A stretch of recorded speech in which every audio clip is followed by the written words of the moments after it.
안녕하세요. 소중한 청취자 여러분. 어둠이 깊어지는 밤, 우리는 종종 두려움에 사로잡힙니다. 무엇이 우리를 향해 다가오는지, 어떤 세력이 이 세상을 움직이는지 보이지 않기 때문입니다. 하지만 요한계시록은 우리에게 한 가지 놀라운 선물을 줍니다. 바로 대적의 정체를 밝혀주는 것입니다.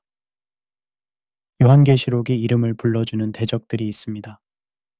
용, 즉 사탄이 있고 바다에서 올라오는 짐승, 곧 정치 권력이 있습니다. 또한 땅에서 올라오는 짐승, 거짓 선지자라 불리는 종교적 기만이 있으며 마지막으로 큰 바벨론이라는 경제와 문화의 시스템이 있습니다. 이 네 가지 세력이 서로 손을 맞잡을 때 인류는 하나님 없이도 번영을 누릴 수 있다는 거짓 평화의 노래에 빠져들게 됩니다. 달콤하지만 독이 든 약속입니다. 편안해 보이지만 영혼을 파괴하는 길입니다. 오늘 우리는 함께 마귀의 전략을 살펴보겠습니다. 그리고 역사 속에서 반복되어 온 잘못된 야망의 구조를 성경의 빛으로 비추어 보겠습니다. 이것은 단순히 과거를 돌아보는 시간이 아닙니다. 지금 이 순간, 우리가 서 있는 이 시대를 분별하기 위한 여정입니다. 자, 이제 함께 시작해 보겠습니다. 제1장, 성경이 밝히는 대항 세력의 골격. 요한계시록 12장은 우리에게 한 편의 우주적 드라마를 보여줍니다. 하늘에서 전쟁이 일어났습니다. 미가엘과 그의 천사들이 용과 그의 사자들과 싸웠습니다. 그런데 놀라운 일이 벌어집니다. 용이 패배한 것입니다. 이 용은 누구입니까? 성경은 명확하게 말합니다. 옛뱀 곧 마귀라고도 하고 사탄이라고도 하며 온 천하를 꿰는 자입니다. 이 세상을 미혹하는 그 존재가 패배했습니다. 언제 패배했습니까? 십자가에서입니다. 예수 그리스도께서 십자가에서 죽으시고 부활하심으로 사탄의 권세는 이미 무너졌습니다. 하지만 여기서 우리가 주목해야 할 중요한 지점이 있습니다. 사탄은 패배했지만 아직 완전히 제거되지는 않았습니다. 그는 땅으로 내쫓겼고 자신의 때가 얼마 남지 않은 줄 알고 큰 분노로 활동하고 있습니다. 요한계시록 12장 12절은 이렇게 경고합니다. 그러므로 하늘과 그 가운데에 거하는 자들은 즐거워하라. 그러나 땅과 바다는 화 있을진저 이는 마귀가 자기 이때가 얼마 남지 않은 줄 알므로 크게 분내어 너희에게 내려갔습니다. 사탄의 전술은 세 가지로 요약됩니다. 첫째, 고발입니다. 12장 10절은 그를 형제들을 참소하던 자라고 부릅니다. 그는 밤낮으로 하나님 앞에서 성도들을 고발합니다. 저 사람을 보십시오. 얼마나 죄가 많습니까? 저런 사람이 어떻게 당신의 백성일 수 있습니까? 이것이 그의 첫 번째 무기입니다. 둘째, 미혹입니다. 12장 9절은 그를 온 천하를 꿰는 자라고 부릅니다. 그는 거짓말의 아비입니다. 진리를 왜곡하고 선을 악으로, 악을 선으로 포장하는데 능숙합니다. 그는 사람들이 진실을 보지 못하도록 눈을 가립니다. 셋째, 핍박입니다. 12장 13절부터 17절까지는 용이 해산한 자, 즉 교회를 박해하는 모습을 보여줍니다. 물리적인 폭력과 억압으로 성도들을 괴롭힙니다. 이것이 사탄의 기본 전략입니다. 고발하고 속이고 핍박합니다. 그런데 그는 혼자 일하지 않습니다. 그에게는 협력자들이 있습니다. 요한계시록 13장으로 넘어가면 우리는 두 마리의 짐승을 만나게 됩니다. 첫 번째 짐승은 바다에서 올라옵니다. 이 짐승은 무엇을 상징합니까? 정치적 권력입니다. 국가의 강제력입니다. 폭력과 통제의 시스템입니다. 이 바다의 짐승은 용으로부터 권세를 받습니다. 13장 2절은 말합니다. 용이 자기의 능력과 보좌와 큰 권세를 그에게 주었더라. 사탄은 직접 일하는 대신 인간의 정치 체제를 통해 일합니다. 바다의 짐승의 특징은 무엇입니까? 강제력입니다. 사람들에게 선택권을 주지 않습니다. 복종하거나 아니면 죽거나입니다. 그는 자신을 신격화합니다.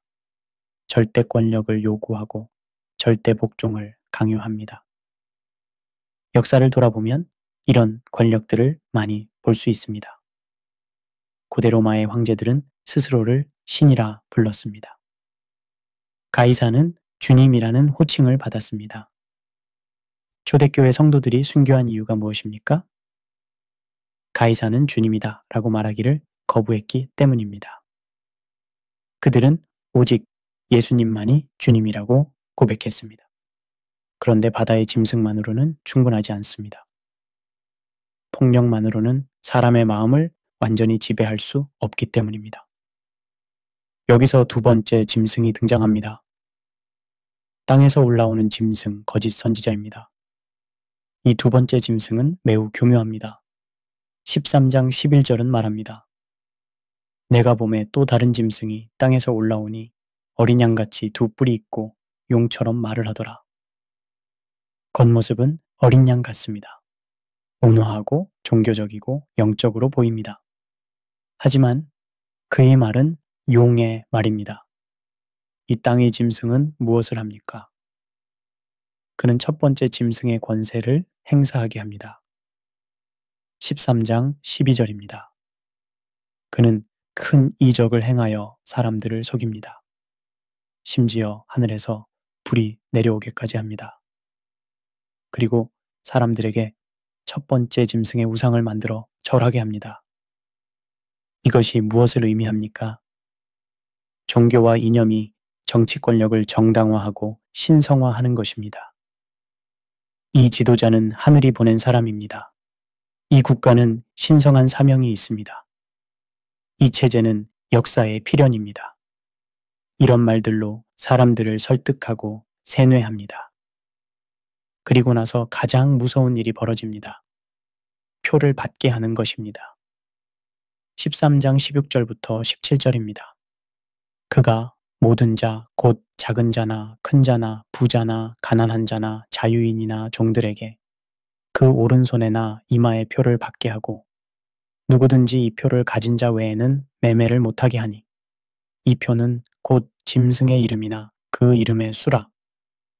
이 표의 숫자가 바로 그 유명한 666입니다. 이 숫자는 무엇을 의미합니까? 인간의 완전함을 흉내낸 모조품입니다. 성경에서 7은 완전수입니다. 하나님의 완전함입니다. 그런데 6은 7에 미치지 못합니다. 인간의 수입니다. 666은 3번 반복된 6입니다. 인간이 스스로를 신으로 만들려는 시도입니다. 하나님의 완전함을 흉내내지만 결코 도달할 수 없는 비극적인 모방입니다. 이 표 시스템은 무엇을 합니까? 경제와 사회를 완전히 통제합니다. 표가 없으면 사고 팔 수 없습니다. 직업을 가질 수 없습니다. 생존자가 불가능합니다. 이것은 단순한 종교적 핍박을 넘어선 전면적인 생존권 박탈입니다.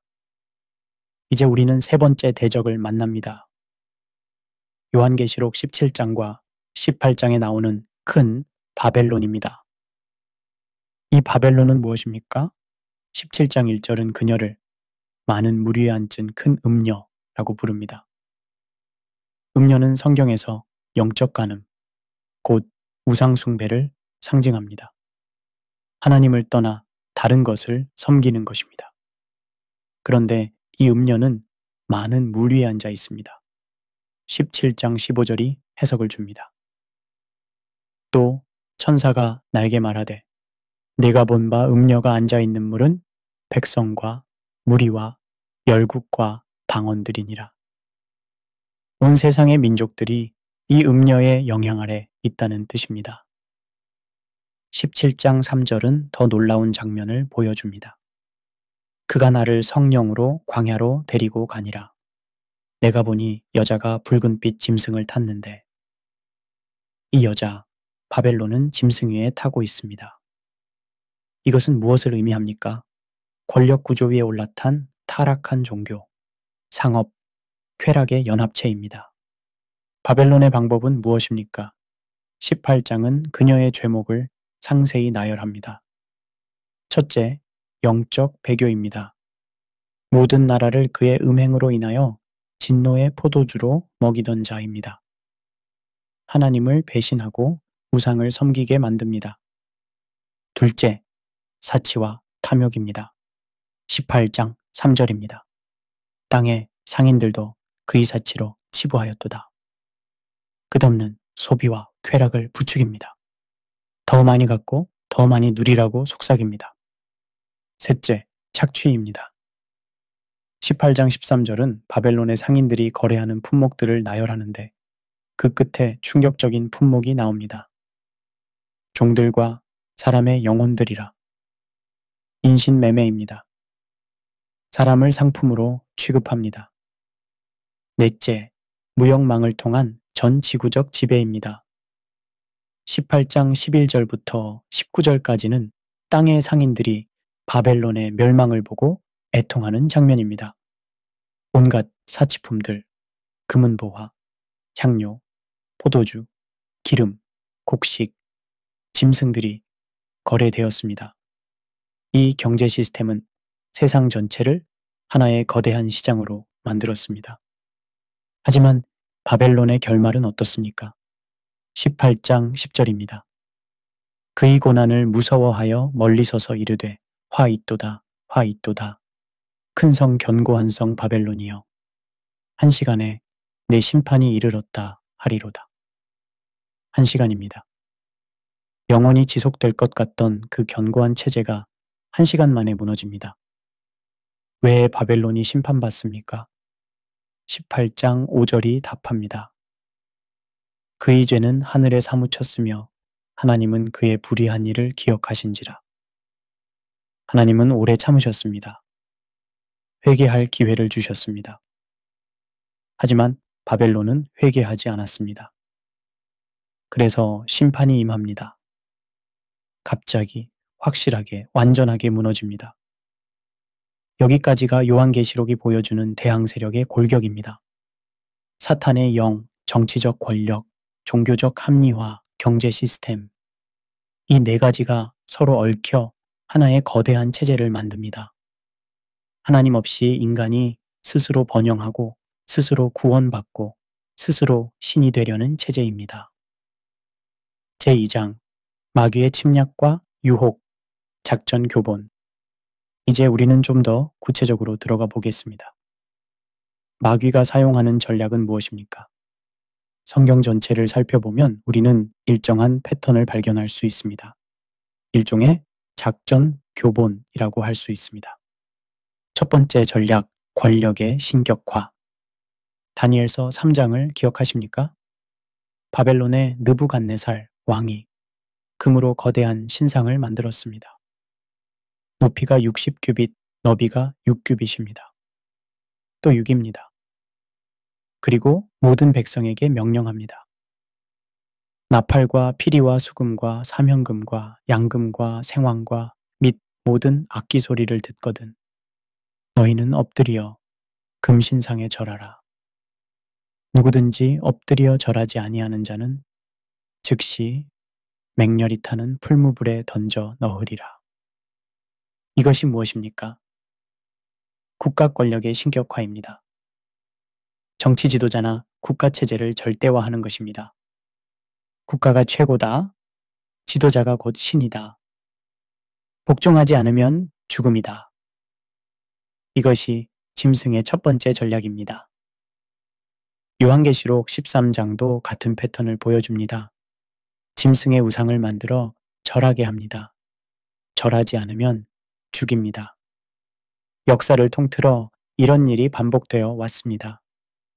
로마 황제들은 스스로를 신이라 불렀습니다. 황제 숭배를 거부하는 것은 반역이었습니다.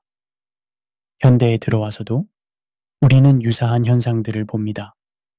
독재자를 위대한 지도자, 아버지, 태양 같은 신적 호칭으로 부르게 하고 비판을 용납하지 않는 체제들이 있었습니다. 성경은 명확합니다. 국가는 하나님이 세우신 권위입니다. 로마서 13장은 정부의 권위를 인정합니다. 그러나 국가는 하나님이 아닙니다. 국가가 하나님의 자리를 차지하려 할 때 그것은 짐승이 됩니다. 두 번째 전략, 거짓 예언과 이념화. 예레미야 23장은 거짓 선지자들을 신랄하게 비판합니다. 23장 16절입니다. 만군의 여호와께서 이와 같이 말씀하시되 너희에게 예언하는 선지자들의 말을 듣지 말라. 그들은 너희에게 헛된 것을 가르치나니 그들이 말한 묵시는 자기 마음으로부터 나온 것이요 여호와의 입에서 나온 것이 아니니라. 거짓 선지자들은 무엇을 합니까? 하나님의 이름을 빙자하여 자기 생각을 말합니다. 사람들이 듣고 싶어 하는 것을 말합니다. 평강하다, 평강하다고 외치지만 실제로는 평강이 없습니다. 요한계시록의 땅의 짐승, 거짓 선지자도 마찬가지입니다. 종교적 언어를 사용하고 영적으로 보이지만 실제로는 짐승의 체제를 정당화합니다. 죄를 성화시키고 악을 선으로 포장합니다. 이것은 종교만의 문제가 아닙니다. 이념도 마찬가지입니다. 어떤 이념이든 그것이 절대화되고 신성화될 때 거짓 선지자의 역할을 합니다. 이것이 역사의 필연이다. 이것이 진보다. 이것이 정의다. 반대하는 자는 적이다. 이런 식으로 사람들을 세뇌하고 다른 목소리를 억압합니다. 성경은 이렇게 말합니다. 이사야 5장 20절입니다. 악을 선하다 하며 선을 악하다 하며 흑암으로 광명을 삼으며 광명으로 흑암을 삼으며 쓴 것으로 단 것을 삼으며 단 것으로 쓴 것을 삼는 자들은 화 있을진저. 진리를 왜곡하고 선악을 뒤바꾸는 것. 이것이 거짓 선지자의 본질입니다. 세 번째 전략. 경제적 예속. 요한계시록 13장 16절과 17절의 표 시스템을 다시 생각해 봅시다. 누구든지 이 표를 가진 자 외에는 매매를 못하게 하니. 이것은 무엇입니까? 경제적 통제입니다. 생존의 조건으로 순종을 요구하는 것입니다. 너희가 우리 체제에 순종하면 먹고 살 수 있게 해주겠다. 하지만 거부하면 굶어 죽을 것이다. 이것이 짐승의 경제 전략입니다.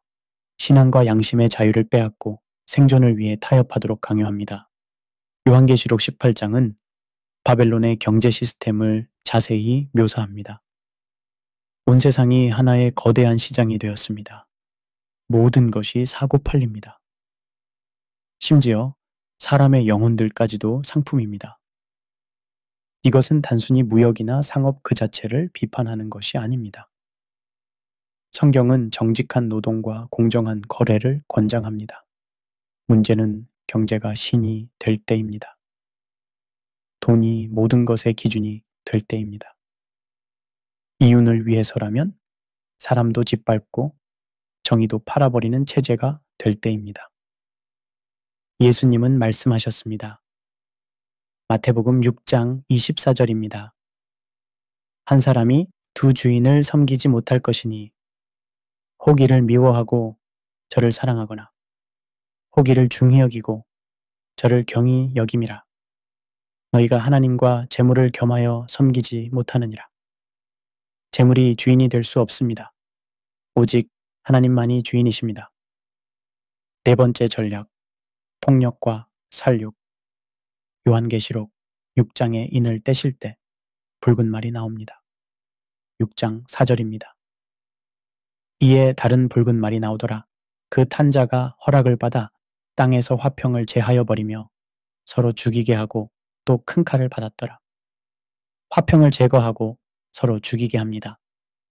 이것이 전쟁과 폭력의 영입니다. 17장 6절은 음녀 바벨론을 이렇게 묘사합니다. 또 내가 보매 이 여자가 성도들의 피와 예수의 증인들의 피에 취한지라. 성도들의 피에 취했다는 것은 무엇을 의미합니까?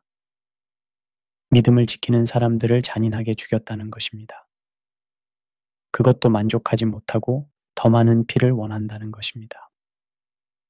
역사를 돌아보면 폭력은 늘 짐승체제의 도구였습니다. 다른 의견을 가진 사람들을 제거하고 두려움으로 통치하고 피로 권력을 유지합니다.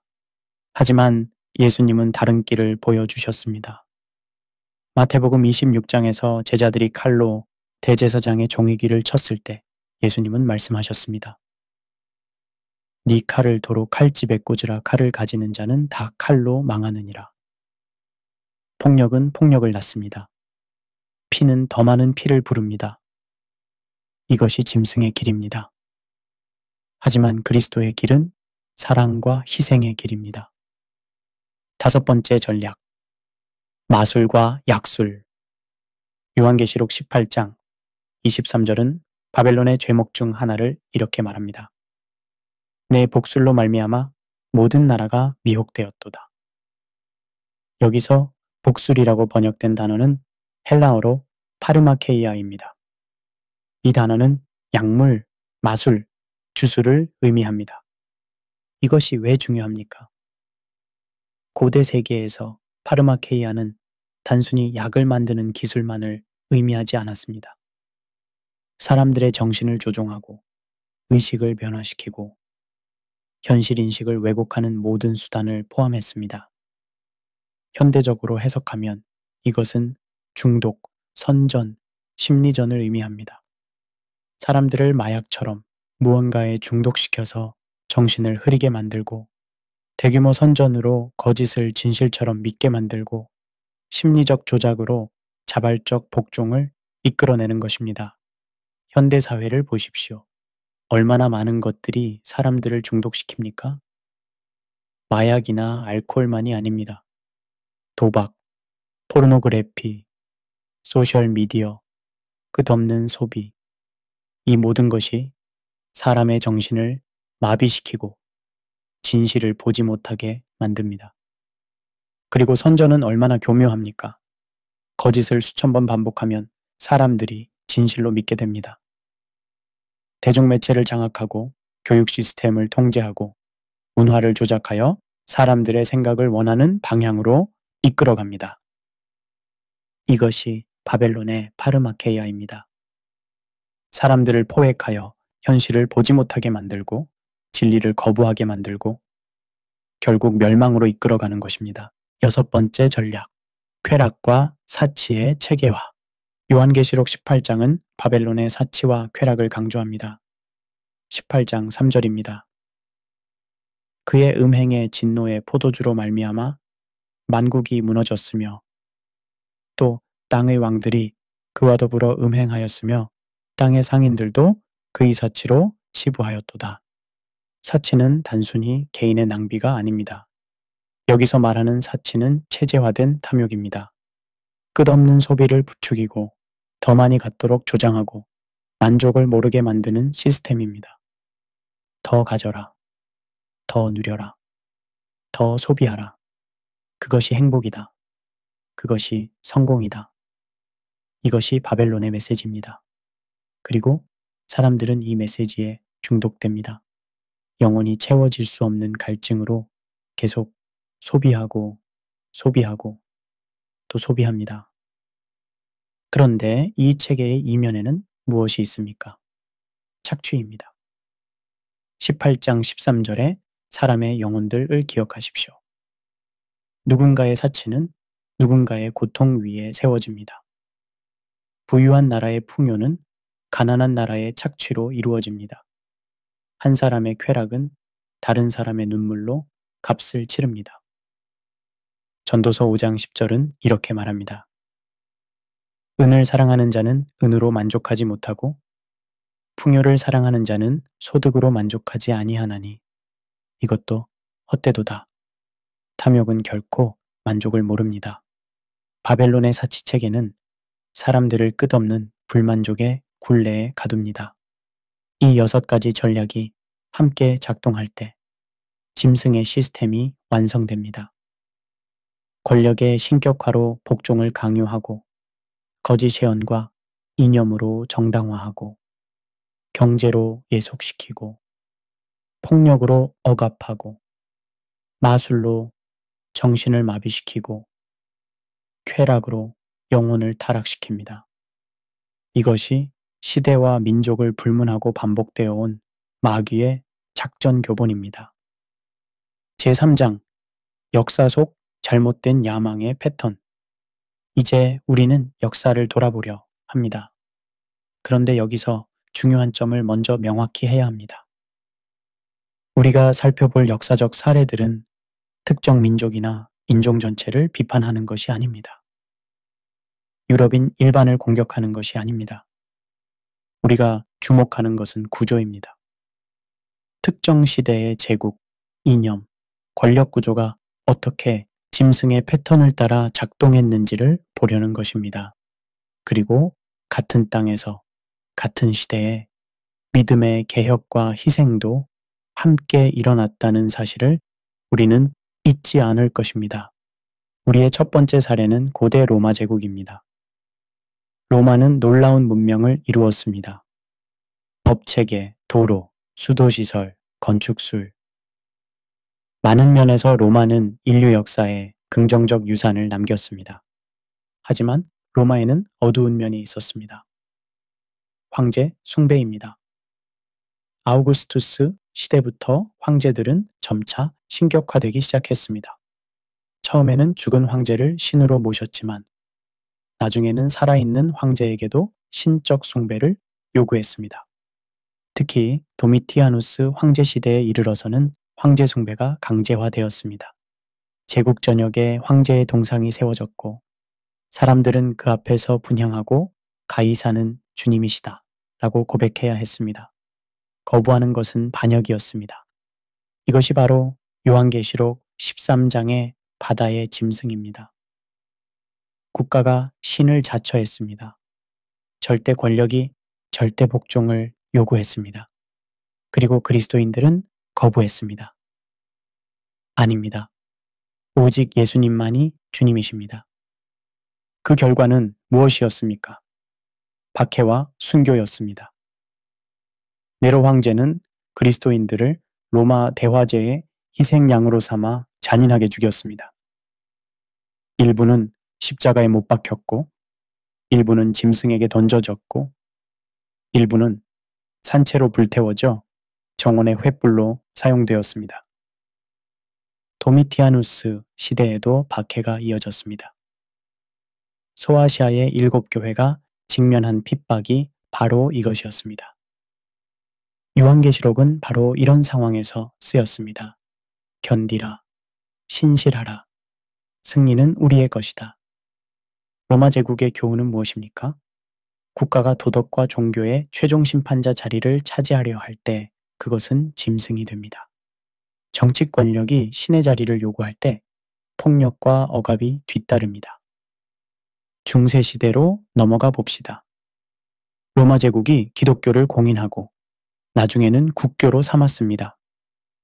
이것은 박해의 종식이라는 면에서 긍정적이었습니다. 하지만 새로운 문제가 발생했습니다. 교회가 국가 권력과 결탁했습니다. 처음에는 교회가 국가를 견제하고 도덕적 지침을 주려 했습니다. 하지만 점차 교회 자체가 권력이 되었습니다. 교황권이 강화되면서 교회는 왕을 세우고 폐위시키는 권한까지 주장했습니다. 문제는 이것이 복음의 본질에서 벗어났다는 것입니다. 예수님은 말씀하셨습니다. 내 나라는 이 세상에 속한 것이 아니니라. 하지만 중세의 교권은 세상의 왕국을 직접 지배하려 했습니다.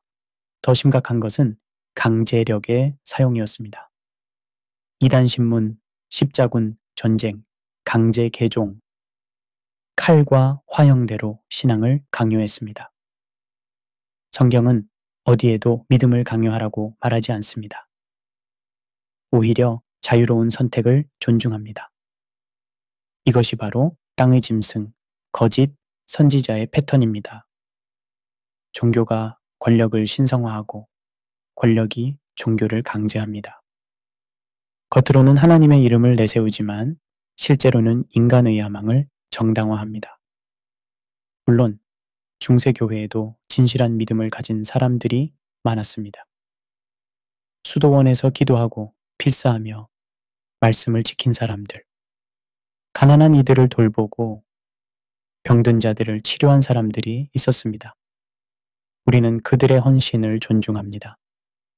하지만 제도와 구조의 차원에서 교회가 세속권력과 결탁하여 강제력을 행사한 것은 성경적이지 않았습니다. 그리고 이것은 결국 개혁의 필요성으로 이어졌습니다. 교훈은 무엇입니까? 교회는 하나님의 나라를 선포할 수는 있지만 세속적 강제력으로 그것을 집행할 수는 없습니다. 믿음은 자유로운 선택이어야 하며 강요될 수 없습니다. 15세기부터 시작된 대항해 시대는 인류 역사의 전환점이었습니다. 유럽의 탐험가들이 새로운 땅을 발견하고 무역로를 개척하고 세계를 하나로 연결했습니다. 이것 자체는 중립적인 사건입니다. 하지만 그 뒤를 따라온 것은 착취와 폭력이었습니다. 식민지 개척이라는 이름으로 원주민들의 땅을 빼앗고 자원을 약탈하고 사람들을 노예로 만들었습니다. 특히 대서양 노예무역은 인류 역사상 가장 비극적인 사건 중 하나입니다. 수백만 명의 아프리카인들이 강제로 끌려가 아메리카 대륙의 농장에서 죽도록 일했습니다. 그들은 가축처럼 팔리고 채찍질 당하고 가족이 흩어졌습니다.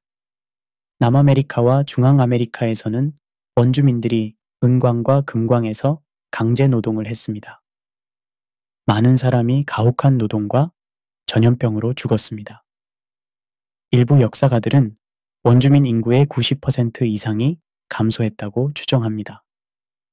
아시아에서도 유사한 일이 벌어졌습니다. 향신료, 차, 아편. 유럽 제국들은 무역을 명분으로 식민지를 건설하고 현지인들을 착취했습니다.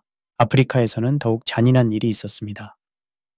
벨기에의 레오폴드 2세가 개인적으로 소유한 콩고 자유국에서는 고무 채취를 위해 원주민들이 무자비하게 학대받았습니다. 할당량을 채우지 못하면 손이 잘렸습니다. 수백만 명이 죽었습니다. 이 모든 것의 동기는 무엇이었습니까? 탐욕입니다. 금, 은, 향신료, 설탕, 면화, 고무, 부를 위해 사람의 목숨을 가볍게 여겼습니다. 이것이 바로 요한계시록 18장의 바벨론입니다. 상업과 무역을 통한 착취입니다. 18장 13절에 종들과 사람의 영혼들이 거래되는 시스템입니다. 18장 3절의 땅의 상인들도 그의 사치로 치부하였도다 라는 말씀이 현실이 된 것입니다. 물론 이 시대에도 다른 목소리들이 있었습니다. 스페인의 바르톨로메 데라스 카사스 신부는 원주민 학대를 고발하고 그들의 권리를 옹호했습니다. 일부 선교사들은 진심으로 복음을 전하고 현지인들을 보호하려 했습니다. 하지만 전체적인 구조는 착취와 폭력의 시스템이었습니다. 그리고 이것은 수세기 동안 지속되었습니다. 교훈은 무엇입니까? 번영을 위해 이웃의 피와 눈물을 대가로 삼는 시스템은 바벨론의 미혹입니다. 경제적 이익이 인간의 존엄성보다 우선할 때 그것은 짐승의 경제입니다. 19세기 산업혁명은 인류에게 엄청난 물질적 진보를 가져왔습니다. 하지만 동시에 새로운 문제들도 만들어냈습니다. 공장에서 일하는 노동자들의 가혹한 노동 조건, 아동노동, 도시 빈민가의 비참한 삶, 그리고 산업시대는 민족주의와 국가주의를 강화시켰습니다. 각 나라는 더 많은 자원과 시장을 확보하기 위해 경쟁했습니다. 이것은 결국 제국주의 경쟁으로 이어졌고 제1차 세계대전으로 폭발했습니다. 20세기에 들어서면서 더욱 무서운 현상이 나타났습니다. 전체주의입니다. 이탈리아의 파시즘, 독일의 나치즘, 소련과 중국의 공산 전체주의. 이념은 달랐지만 구조는 비슷했습니다. 국가나 당 혹은 지도자가 절대화되었습니다. 개인의 삶은 집단의 목표에 완전히 종속되었습니다. 다른 의견은 용납되지 않았습니다. 감시와 통제가 일상화되었습니다. 특히 나치 독일의 경우 인종주의와 우생학이 결합하여 끔찍한 결과를 낳았습니다. 유대인, 집시, 동성애자, 장애인, 열등하다고 간주된 사람들을 조직적으로 학살했습니다. 600만 명 이상의 유대인이 홀로코스트에서 죽었습니다. 이것은 하나님의 형상에 대한 공격이었습니다. 성경은 말합니다. 모든 인간은 하나님의 형상대로 창조되었습니다. 인종, 민족, 능력에 관계없이 모든 사람은 존엄한 가치를 가집니다. 하지만 나치즘은 사람을 등급화하고 가치 없는 생명이라는 개념을 만들어냈습니다. 소련과 중국의 공산 전체주의도 수천만 명의 목숨을 앗아갔습니다. 사상개조, 대숙청, 기근, 국가가 신의 자리를 차지하고 인간을 도구로 취급했습니다. 이 모든 체제의 공통점은 무엇입니까? 요한계시록 13장의 표 시스템입니다. 전면적인 통제와 획일적 동원입니다. 순응하지 않으면 생존할 수 없는 구조입니다. 그리고 이 체제들은 모두 거짓 약속을 했습니다. 우리를 따르면 유토피아가 온다.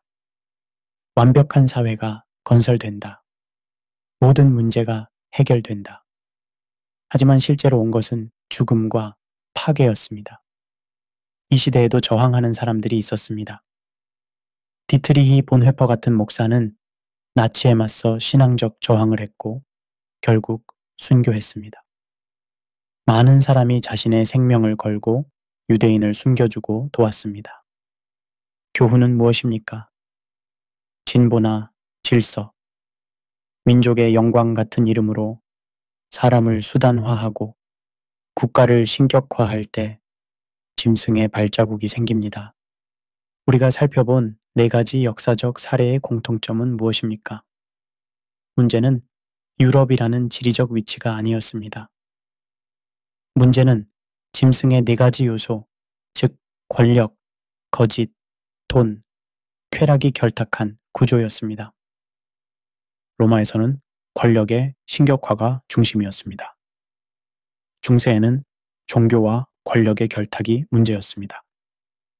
식민시대에는 탐욕과 착취의 경제 시스템이 작동했습니다. 20세기에는 전체주의적 통제와 이념화가 극에 달했습니다. 이 구조는 유럽에만 국한되지 않습니다. 아시아에서도, 아프리카에서도, 아메리카에서도 어느 문명권에서든 이런 패턴은 나타날 수 있습니다. 실제로 나타났습니다. 중요한 것은 민족성이 아니라 무엇을 경배했는가입니다. 권력을 신으로 섬겼는가? 돈을 우상으로 만들었는가? 이념을 절대화했는가? 쾌락을 추구의 목적으로 삼았는가? 이것이 진짜 질문입니다. 제4장 성경적 방역, 하나님이 세우신 거룩한 저항. 여기까지 들으면 우리는 절망할 수도 있습니다. 역사가 이렇게 어둡다면 희망이 어디 있습니까? 하지만 성경은 우리에게 다른 이야기도 들려줍니다. 어둠 속에서 빛을 밝힌 사람들, 짐승의 시스템에 맞서 어린 양의 길을 걸은 사람들의 이야기입니다. 14세기 영국의 존 위클리프는 평범한 사람들이 성경을 읽을 수 있어야 한다고 믿었습니다. 당시 성경은 라틴어로만 존재했고 일반 백성은 읽을 수 없었습니다. 교회 지도자들만이 성경을 해석하고 가르쳤습니다. 위클리프는 성경을 영어로 번역하기 시작했습니다. 교황청은 이것을 이단으로 정죄했습니다. 하지만 번역운동은 계속되었습니다. 16세기 윌리엄 틴데일은 이 일을 계승했습니다. 그는 더 정확한 영어 성경을 만들고자 했습니다. 그는 추방당하고 쫓겼지만 계속 번역했습니다. 결국 그는 체포되어 화형당했습니다. 죽기 전 그의 마지막 기도는 이것이었습니다. 주님, 영국 왕의 눈을 열어주소서. 그의 기도는 응답되었습니다. 그가 죽은 지 얼마 후 영국에서 공식적으로 영어 성경이 허용되었습니다. 그리고 이것은 종교개혁의 물결을 가속화시켰습니다. 마틴 루터는 95개조 반박문을 내걸고 부패한 교권에 도전했습니다. 오직 성경, 오직 믿음, 오직 은혜, 오직 그리스도. 이것이 그의 외침이었습니다. 사람의 전통이나 교권이 아니라 오직 하나님의 말씀이 최종 권위라고 선포했습니다. 장 칼뱅, 영어로는 잔 칼빈은 제네바에서 말씀에 기초한 공동체를 세우고자 했습니다. 완벽하지는 않았지만 그는 성경의 원리를 사회에 적용하려 노력했습니다. 이들의 공통점은 무엇입니까? 말씀으로 돌아간 것입니다. 인간의 권위가 아니라 하나님의 말씀에 복종한 것입니다. 이것이 개혁의 본질이었습니다. 그리고 이 개혁은 단지 종교적 변화만이 아니었습니다. 사회 전체를 변화시켰습니다. 양심의 자유, 종교의 자유, 개인의 존엄성, 이런 개념들이 성경적 토대 위에서 발전했습니다. 18세기 말 영국의 윌리엄 윌버포스는 의회에서 노예무역 폐지를 위해 싸웠습니다. 그는 복음주의 그리스도인이었고 노예제도가 하나님의 형상 교리에 정면으로 위배된다고 믿었습니다. 그는 클라팜 그룹이라는 동료 그리스도인들과 함께 수십 년간 투쟁했습니다. 반대와 조롱을 받았지만 포기하지 않았습니다. 마침내 1807년 영국 의회는 노예무역 금지법을 통과시켰습니다. 그리고 1833년 그가 죽기 직전에 영국 제국 전역에서 노예제도가 폐지되었습니다. 미국에서도 비슷한 운동이 있었습니다. 많은 그리스도인이 노예제도 폐지 운동에 앞장섰습니다. 해리엣 비처스토의 톰 아저씨의 오두막은 노예제도의 잔인함을 폭로하여 여론을 움직였습니다. 20세기에는 마틴 루터 킹 주니어가 인종차별에 맞서 비폭력 시민권 운동을 이끌었습니다. 그는 침례교 목사였고 그의 운동은 깊은 성경적 신념에 뿌리를 두고 있었습니다. 내게는 꿈이 있습니다. 라는 그의 유명한 연설은 하나님의 정의에 대한 비전을 담고 있었습니다. 이들의 공통점은 무엇입니까? 복음에 기초한 인권 선포였습니다. 모든 인간은 하나님의 형상대로 창조되었으므로 인종, 피부색, 신분에 관계없이 동등한 존엄성을 가진다는 것입니다. 디트리히 본회퍼는 독일의 루터교 목사였습니다. 나치가 권력을 잡았을 때 많은 교회가 침묵하거나 협력했습니다. 하지만 본회퍼는 달랐습니다.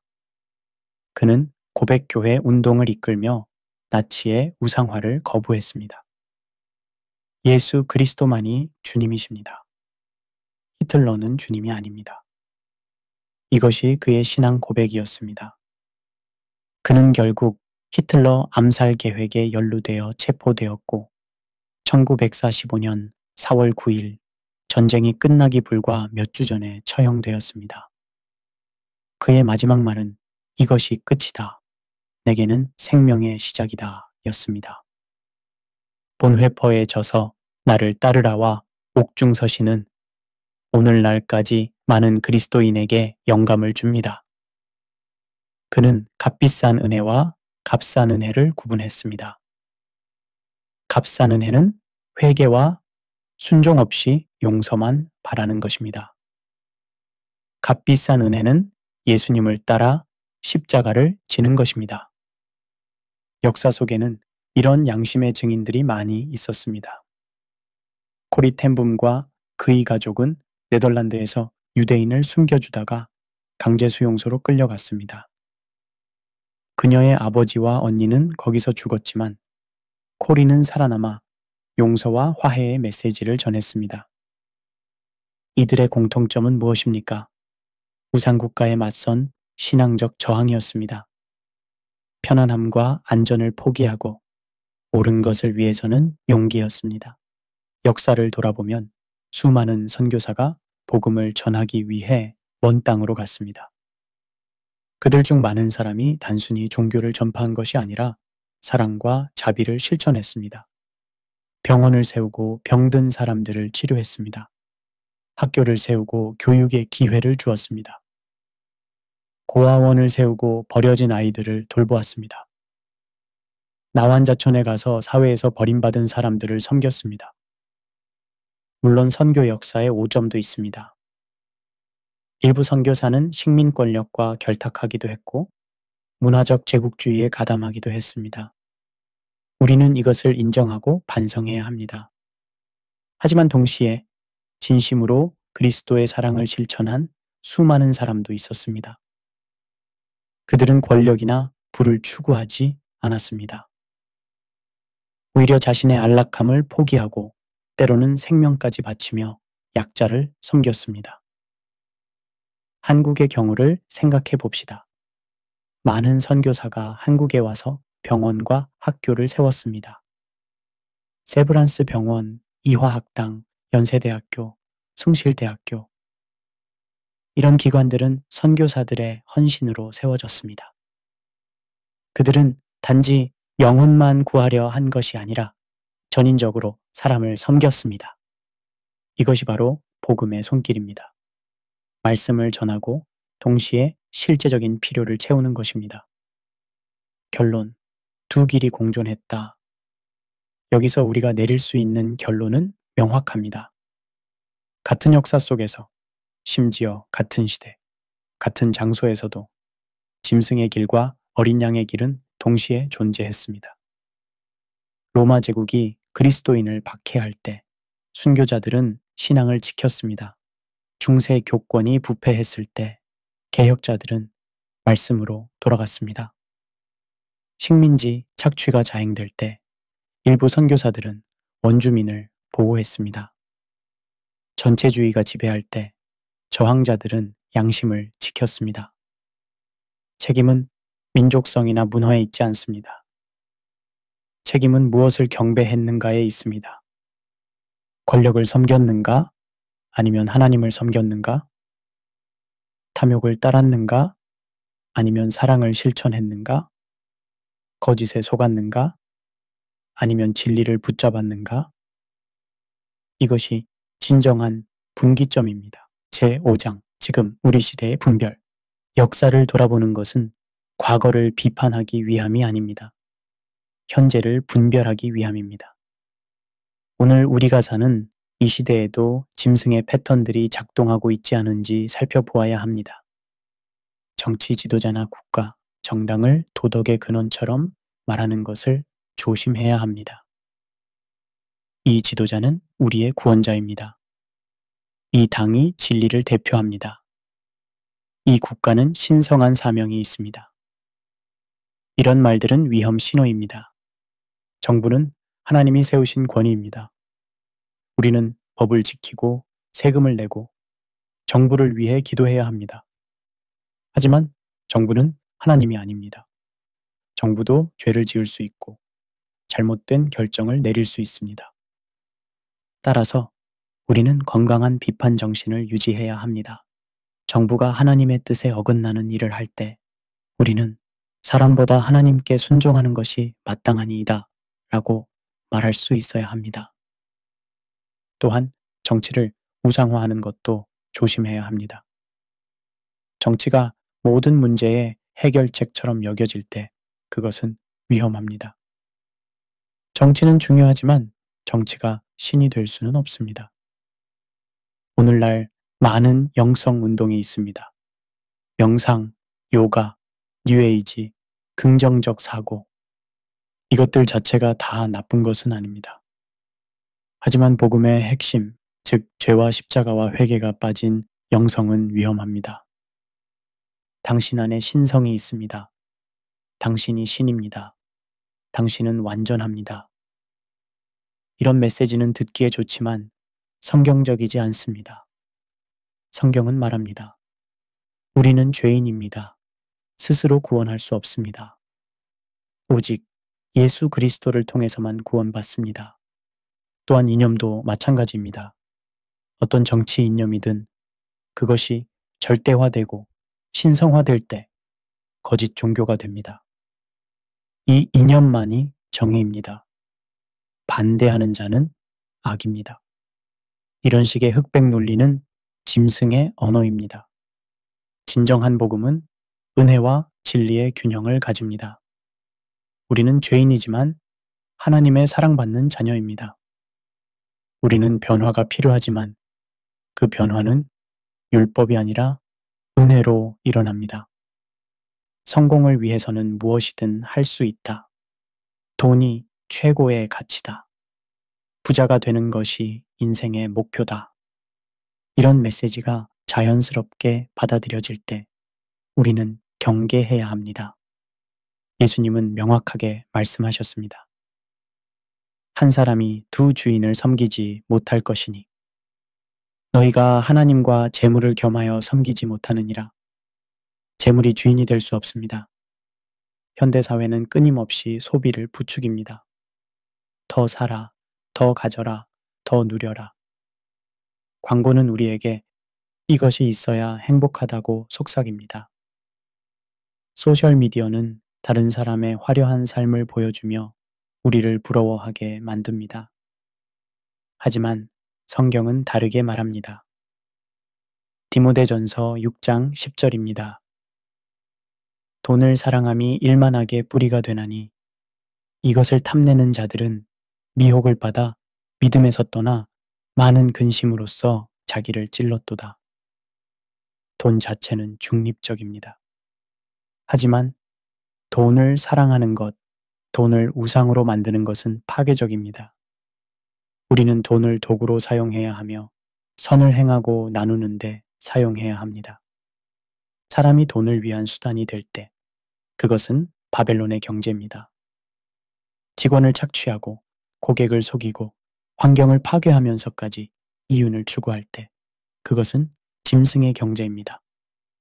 요한계시록 18장 23절의 파르마케이아, 즉 약술과 중독의 문제는 오늘날 더욱 심각합니다.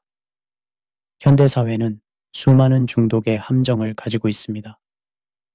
마약은 물론이고 알코올 중독, 도박 중독, 포르노그래피 중독, 인터넷 중독, 게임 중독, 소셜미디어 중독, 리스트는 끝이 없습니다. 이것들의 공통점은 무엇입니까? 일시적인 쾌락을 주지만 장기적으로는 파괴합니다. 중독은 자유를 빼앗습니다. 사람을 노예로 만듭니다. 그리고 많은 경우 이런 중독이 산업화되고 정책화되어 있습니다. 거대한 이익이 걸려 있기 때문에 강력한 로비가 있고 규제가 약화되고 중독성 있는 제품들이 계속 쏟아져 나옵니다. 소셜미디어를 생각해 봅시다. 많은 플랫폼이 사용자의 관심을 최대한 오래 붙잡기 위해 설계되었습니다. 알고리즘은 중독성을 극대화합니다. 사람들은 끊임없이 스크롤하고 비교하고 불안해하고 다시 스크롤합니다. 이것이 현대판 파르마케이아입니다. 사람들의 정신을 마비시키고 진실을 보지 못하게 만들고 결국 공허함과 우울함만 남깁니다. 우리는 이런 중독의 함정에서 벗어나야 합니다. 절제와 자제력을 회복해야 합니다. 진정한 자유는 무엇이든 할 수 있는 것이 아니라 옳은 것을 선택할 수 있는 것입니다. 요한계시록 13장의 표 시스템을 기억하십니까? 누구든지 이 표를 가진 자 외에는 매매를 못하게 하니 신앙과 양심을 대가로 생존권을 주는 시스템입니다. 오늘날 이와 유사한 패턴들이 나타나고 있지 않은지 주의 깊게 봐야 합니다. 이것을 믿지 않으면 차별받을 것이다. 이 의견에 동의하지 않으면 직장을 잃을 것이다. 이 체제에 순응하지 않으면 사회에서 배제될 것이다. 신앙과 양심의 자유는 인간의 가장 기본적인 권리입니다. 누구도 다른 사람에게 무엇을 믿으라고 강요할 수 없습니다. 누구도 양심에 어긋나는 일을 하도록 강제할 수 없습니다. 물론 사회적 책임과 공공의 선을 위한 합리적인 규제는 필요합니다. 하지만 그것이 신앙과 양심의 영역을 침범할 때 우리는 저항해야 합니다. 역사를 돌아보십시오. 초대교회 성도들은 가이사는 주님이다 라고 말하기를 거부했습니다. 그 결과는 순교였지만 그들은 양심을 지켰습니다. 우리도 필요하다면 같은 용기를 가져야 합니다. 그렇다면 우리는 어떻게 해야 합니까? 요한계시록 14장 4절부터 5절은 어린 양을 따르는 자들의 특징을 말합니다. 이 사람들은 여자와 더불어 더럽히지 아니하고 순결한 자라. 어린 양이 어디로 인도하든지 따라가는 자며 사람 가운데에서 속량함을 받아 처음 익은 열매로 하나님과 어린 양에게 속한 자들이니 그 입에 거짓말이 없고 흠이 없는 자들이더라. 첫째, 말씀입니다. 하나님의 말씀에 뿌리를 내리고 말씀으로 모든 것을 분별해야 합니다. 세상의 목소리가 아니라 하나님의 음성을 들어야 합니다. 둘째, 정직입니다. 그 입에 거짓말이 없고 진리를 말하고 정직하게 살아야 합니다. 거짓과 타협하지 않아야 합니다. 셋째, 검소입니다. 바벨론의 사치와 탐욕에 빠지지 않고 검소하고 만족하는 삶을 살아야 합니다. 경건에 자족하는 것이 큰 유익이니라. 넷째, 자비입니다. 약자를 돌보고 억압받는 자를 위해 목소리를 내고 사랑을 실천해야 합니다. 예수님께서 하신 것처럼. 다섯째, 예배입니다. 오직 하나님만을 경배하고 다른 어떤 것도 신의 자리에 두지 않아야 합니다. 권력도, 돈도, 쾌락도, 이념도 아닌 오직 하나님만을. 이것이 어린 양의 길입니다. 이 길은 쉽지 않습니다. 때로는 고통과 희생이 따릅니다. 하지만 이것이 승리의 길입니다. 제6장 마무리. 왕의 길을 예비하라. 이제 우리의 여정을 마무리할 시간입니다. 우리는 함께 긴 여행을 했습니다. 성경이 밝히는 대항 세력들의 정체를 보았습니다. 마귀의 작전 교본을 살펴보았습니다. 역사 속에서 반복된 잘못된 야망의 패턴들을 확인했습니다. 그리고 하나님이 세우신 거룩한 저항의 이야기들을 들었습니다. 역사는 반복됩니다. 권력, 거짓, 돈, 쾌락이 뭉치면 바벨론이 됩니다. 짐승의 시스템이 작동합니다. 하나님 없이 인간이 스스로 구원받고 스스로 번영하고 스스로 신이 되려는 비극적 시도가 계속됩니다. 하지만 우리에게는 희망이 있습니다. 어린 양의 피가 우리의 이마를 적시면 짐승의 표가 아니라 하나님의 인침이 우리를 규정합니다. 요한계시록 7장 3절은 말합니다. 우리가 우리 하나님의 종들의 이마에 인치기까지 땅이나 바다나 나무들을 해하지 말라. 이 인침은 무엇입니까? 성령의 인침입니다. 하나님께 속한 자라는 표시입니다. 우리는 짐승의 것이 아닙니다. 우리는 어린 양의 것입니다. 교회여, 눈을 들어 하늘을 보십시오. 환난이 길어 보이고 짐승의 시대가 끝나지 않을 것 같아 보이지만 그것은 착각입니다. 요한계시록 18장 10절은 바벨론의 멸망을 이렇게 묘사합니다. 그의 고난을 무서워하여 멀리 서서 이르되 화 있도다, 화 있도다. 큰 성 견고한 성 바벨론이여 한 시간에 내 심판이 이르렀다 하리로다. 한 시간입니다. 영원히 지속될 것 같던 그 견고한 체제가 한 시간 만에 무너집니다. 하나님의 시간표는 우리의 시간표와 다릅니다. 베드로후서 3장 8절입니다. 주께는 하루가 1000년 같고 1000년이 하루 같다. 하나님은 오래 참으시지만 심판의 날은 반드시 옵니다. 그날이 올 때까지 우리는 무엇을 해야 합니까? 깨어 있어야 합니다. 말씀으로 분별하고 사랑으로 행해야 합니다. 세상의 패턴을 따르지 말고 그리스도의 모습을 닮아가야 합니다. 우리는 빛입니다. 예수님께서 말씀하셨습니다. 너희는 세상의 빛이라. 어둠이 짙을수록 빛은 더욱 밝게 빛납니다. 우리가 살아가는 방식 자체가 세상을 향한 메시지가 되어야 합니다. 우리는 소금입니다. 예수님께서 말씀하셨습니다. 너희는 세상의 소금이니 소금은 부패를 막고 맛을 냅니다. 우리의 존재가 이 세상의 부패를 막고 하나님 나라의 맛을 보여주어야 합니다. 우리는 증인입니다. 사도행전 1장 8절입니다. 오직 성령이 너희에게 임하시면 너희가 권능을 받고 예루살렘과 온 유대와 사마리아와 땅끝까지 이르러 내 증인이 되리라. 우리의 삶과 말로 예수 그리스도를 증거해야 합니다. 그리고 무엇보다 우리는 왕의 길을 예비해야 합니다. 세례 요한이 외쳤듯이 주의 길을 준비하라. 그의 오실 길을 곧게 하라. 우리의 마음을 준비하고 우리의 교회를 준비하고 우리의 세상을 준비해야 합니다. 왕이 오십니다. 요한계시록 19장은 백마를 타고 오시는 그리스도를 보여줍니다. 그의 이름은 만왕의 왕이요 만주의 주입니다. 그가 오실 때 모든 무릎이 꿇을 것이고 모든 입이 고백할 것입니다.